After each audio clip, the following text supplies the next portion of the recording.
But अगर आप राज्य सरकार से बात करें, अलग अलग स्टेट से जाके बात करें, उनके पास कुछ भी नहीं है देने के लिए। अगर आप उनसे पूछेंगे कि ये सब कैसे होगा, कोई क्लैरिटी नहीं है। हमने अलग अलग जाके अलग अलग स्टेट से बात किया है। महाराष्ट्र ने भी कुछ वैक्सीन मांगा है, 120 मिलियन वैक्सीन उन्होंने मांगा है, और उनको बोला गया है कि वो मिड में कहीं जाके उनको मिलेगा। तो ऐसा तो नहीं है कि जो स्टेट्स है वो गलत बता रही हैं। ऐसा तो नहीं हो सकता है। छत्तीसगढ़ में हमने हेल्थ मिनिस्टर से बात करा, उन्होंने बोला है कि उन्होंने सीरम से बात करा है, बट वो डिलीवरी जो होगी वो मई 20 के बाद ही होगी।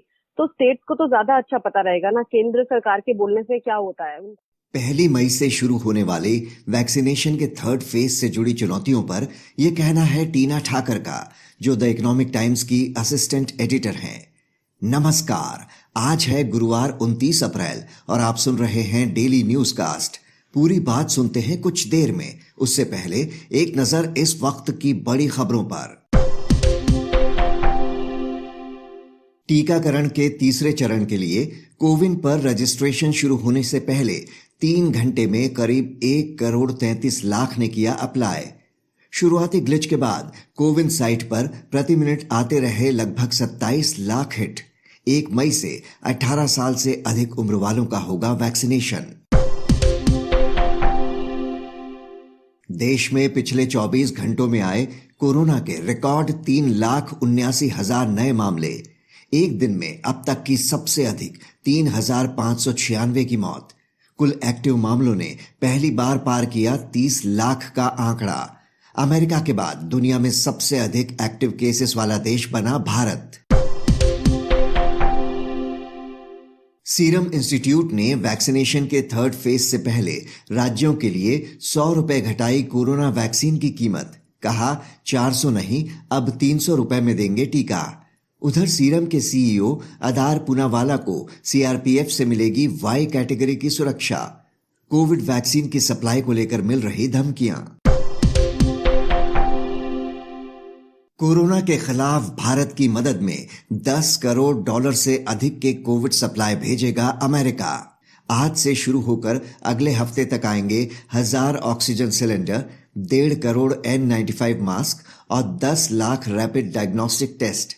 उधर अमेरिकी सरकार ने नागरिकों को भारत से जल्द वापसी की दी सलाह। अब खबरें काम की। पीएम केयर फंड से खरीदे जाएंगे 1 लाख पोर्टेबल ऑक्सीजन कॉन्सेंट्रेटर। प्रधानमंत्री नरेंद्र मोदी ने किया ऐलान। 500 ऑक्सीजन प्लांट लगाने का भी आदेश। रक्षा मंत्री राजनाथ सिंह बोले, फंड मिलने के 3 महीने के अंदर नए प्लांट तैयार करेगा डीआरडीओ। ट्रू कॉलर ने लॉन्च की हेल्थ केयर डायरेक्टरी। कोविड अस्पतालों के नंबर सहित मिलेगी अन्य जानकारी। नया फीचर इस्तेमाल करने के लिए पहले प्ले स्टोर से ट्रू कॉलर ऐप को करना होगा अपडेट। ऐप के मेन्यू और डायलर से डायरेक्टरी को किया जा सकेगा एक्सेस। आज का सबसे बड़ा न्यूज पॉइंट है थर्ड फेज के वैक्सीनेशन के सामने खड़ी चुनौतियां। पूरी तस्वीर समझने के लिए बात करते हैं द इकोनॉमिक टाइम्स की असिस्टेंट एडिटर टीना ठाकर से। 18 साल से अधिक उम्र वालों का वैक्सीनेशन क्या 1 मई से आसानी से शुरू हो पाएगा? ये सवाल इसलिए उठा क्योंकि पहले कोविन पोर्टल रजिस्ट्रेशन शुरू होते ही क्रैश हो गया। किसी तरह सर्वर ठीक हुआ तो लोगों को स्लॉट बुक करने में दिक्कतें आई। इस बीच राज्यों ने भी हाथ खड़े कर दिए हैं कि उनके पास वैक्सीन पर्याप्त मात्रा में उपलब्ध नहीं है। टीना जी, कितना चैलेंजिंग लग रहा है वैक्सीनेशन का ये थर्ड फेज, जब कई राज्य कह रहे हैं कि वे इसे शुरू नहीं कर पाएंगे क्योंकि सीरम इंस्टीट्यूट और भारत बायोटेक दोनों ने उन्हें कह दिया है कि वे मई के तीसरे हफ्ते तक ही राज्यों को वैक्सीन दे पाएंगे।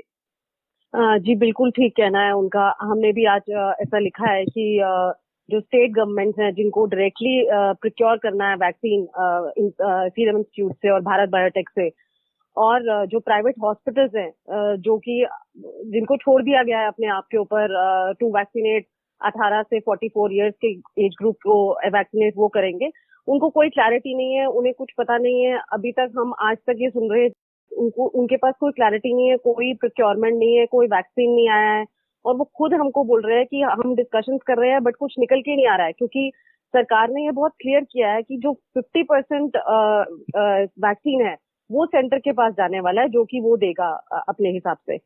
तो अब वो जो 50% बचा उसमें से थोड़ा स्टेट ले जाएगी।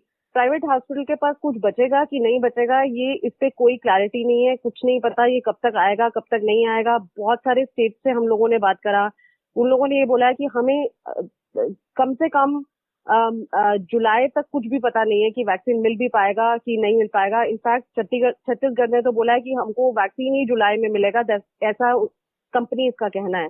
तो बिल्कुल अनक्लियर सिचुएशन है, किसी को कुछ नहीं पता क्या होने वाला है। सुबह जैसा आपने बताया कि पोर्टल क्रैश कर गया था, तो मुझे ऐसा लगता है कि सरकार ने अपनी तरफ से अनाउंसमेंट किया है, बट सरकार को भी कुछ नहीं पता है कि होने क्या वाला है। सरकार को ये भी नहीं पता था कि केसेस इतने बढ़ जाएंगे और यहाँ पे हम खड़े होंगे कि हमारे पास ऑक्सीजन नहीं होगा, हमारे पास बेड नहीं होंगे, हमारे पास कोई दवाइयां नहीं होंगी। मुझे लगता है कि सरकार को ये भी नहीं पता कि हमारा कितना प्रोडक्शन कैपेसिटी है वैक्सीन का, कैसे बढ़ेगा, और बस एक अनाउंसमेंट कर दिया गया है।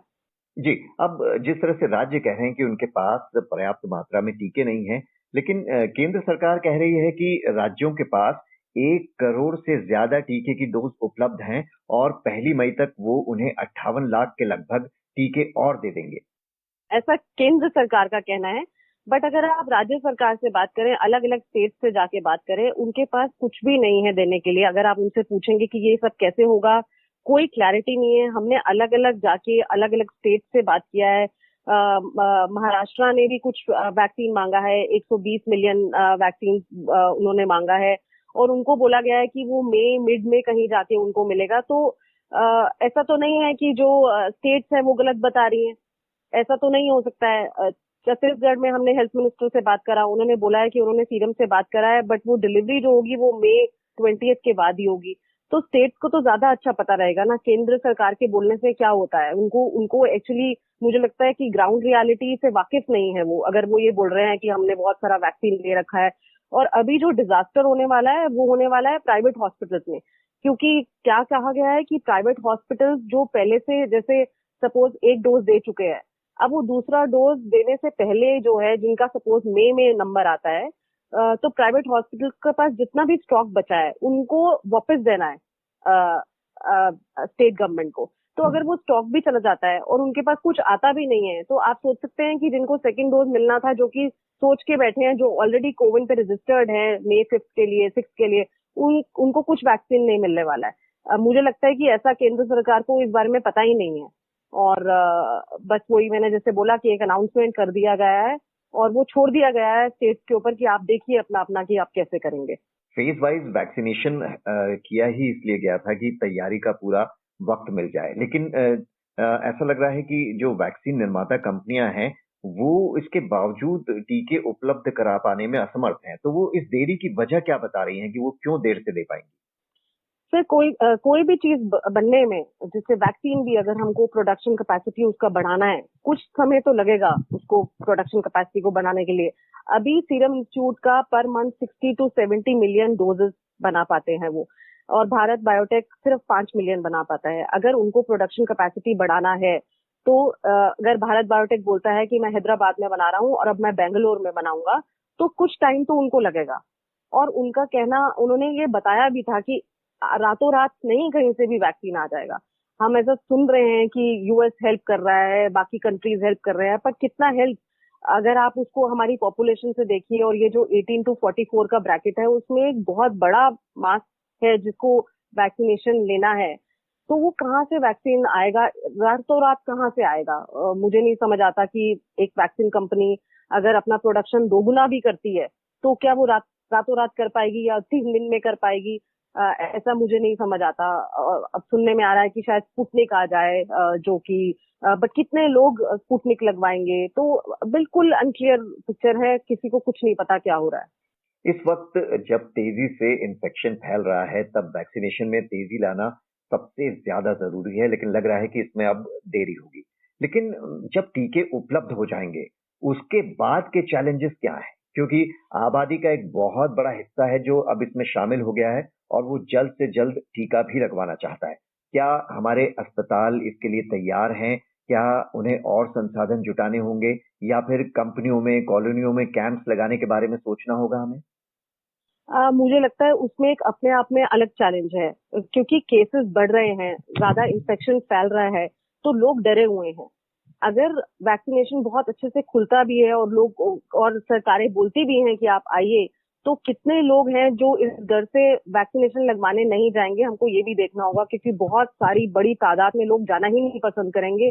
उनको ये भी डर है कि जो वैक्सीनेशन सेंटर्स है वहीं पे कोविड पॉजिटिव पेशेंट्स भी एडमिटेड है हॉस्पिटल्स में, अगर आप देखें तो कौन ऐसा है इंसान जो उस वक्त निकलेगा, वो भी देखना जरूरी है, क्योंकि मुझे लगता है कि वो नंबर्स अपने आप भी बड़ा एक चैलेंज है, गवर्नमेंट कैसे लेके जाएगी।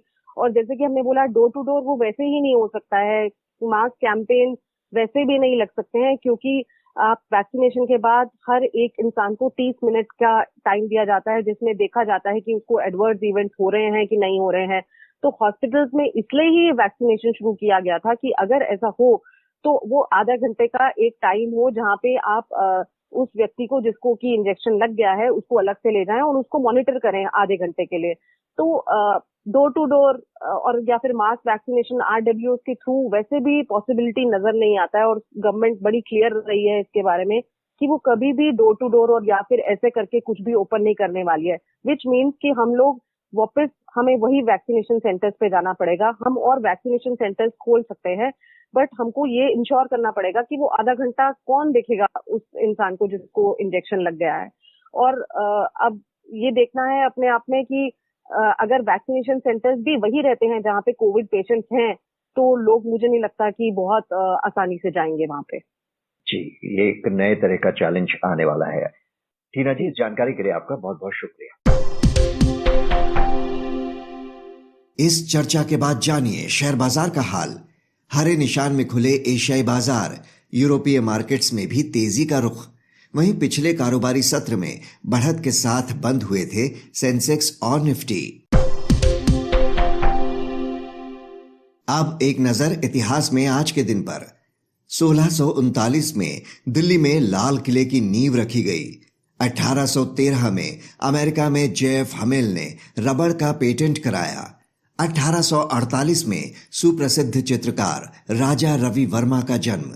1939 में नेताजी सुभाष चंद्र बोस ने कांग्रेस से इस्तीफा दिया। बात करते हैं मौसम की। मौसम विभाग के अनुसार अगले 2 दिनों के दौरान मैदानी इलाकों में गरज के साथ हो सकती है तेज बारिश। वहीं वेस्टर्न डिस्टर्बेंस के चलते हिमाचल प्रदेश, उत्तराखंड और कश्मीर में बारिश के साथ बर्फबारी का अनुमान। अब बारी सुविचार की। रूसी साहित्यकार आंतोन चेखव ने कहा था, उस ज्ञान का कोई मोल नहीं जिस पर आप अमल नहीं करते। तो ये था आज का डेली न्यूज कास्ट, जिसे आप सुन रहे थे अपने साथी अक्षय शुक्ला के साथ। बने रहिए नवभारत गोल्ड पर। धन्यवाद।